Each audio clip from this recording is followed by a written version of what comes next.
एक खूबसूरत जंगल जहां दरख्तों की शाखें आसमान से बातें करती थीं, वहां एक छोटा सा गांव था जहां एक छोटी सी लड़की जैनब अपनी माँ के साथ रहती थी। जैनब को परिंदे बहुत पसंद थे और वो अक्सर जंगल में जाकर परिंदों के साथ खेलती थी। एक दिन जब जैनब जंगल में खेल रही थी, उसने देखा कि एक खूबसूरत चिड़िया जिसके पर सोने जैसे चमक रहे थे, दरख्त की एक शाख पर बैठी है। जैनब ने कभी ऐसी खूबसूरत चिड़िया नहीं देखी थी। उसने चिड़िया के करीब जाकर कहा, तुम कितनी खूबसूरत हो, क्या मैं तुम्हारे साथ खेल सकती हूँ? चिड़िया ने जैनब की तरफ देखा और बोला, मैं एक सोने की चिड़िया हूँ और मेरी कहानी बहुत अजीब व गरीब है। क्या तुम मेरी कहानी सुनना चाहोगी? जैनब ने कहा। हाँ, बिल्कुल, चिड़िया ने कहा। बहुत साल पहले मैं एक आम चिड़िया थी, लेकिन एक दिन एक परी ने मुझे सोने की चिड़िया बना दिया ताकि मैं लोगों की मदद कर सकूं। लेकिन जादू के असर से मैं अपनी आज़ादी खो बैठी हूँ और अब सिर्फ एक सच्चे दोस्त की मदद से आज़ाद हो सकती हूँ। जैनब ने चिड़िया से कहा, मैं तुम्हारी मदद कैसे कर सकती हूँ?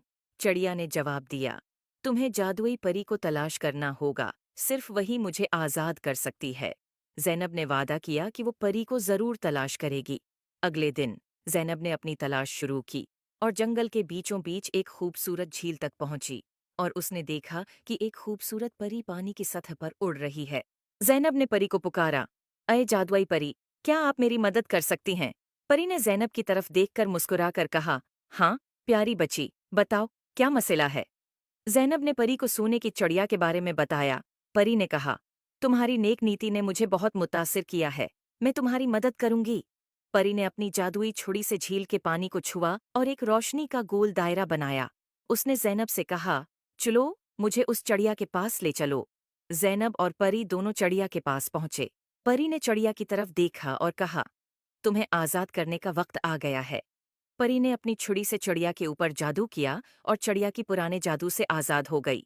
चिड़िया खुशी से उड़कर जैनब के गले लग गई और कहा, शुक्रिया, तुमने मुझे आज़ाद कर दिया। अब मैं अपनी मर्जी से उड़ सकती हूँ और लोगों की मदद कर सकती हूँ। जैनब ने खुशी से कहा, ये सब परी की वजह से हुआ है। परी ने जैनब की तरफ देखा और कहा, तुमने अपनी नेक नियति से चिड़िया की मदद की है, इसलिए मैं तुम्हें एक जादुई तहफा देना चाहती हूँ। ये एक जादुई पता है जो जब भी तुम्हारे पास होगा तुम्हें खुशी और सुकून मिलेगा। उम्मीद है आपको स्टोरी पसंद आई होगी। Please like and subscribe my YouTube channel.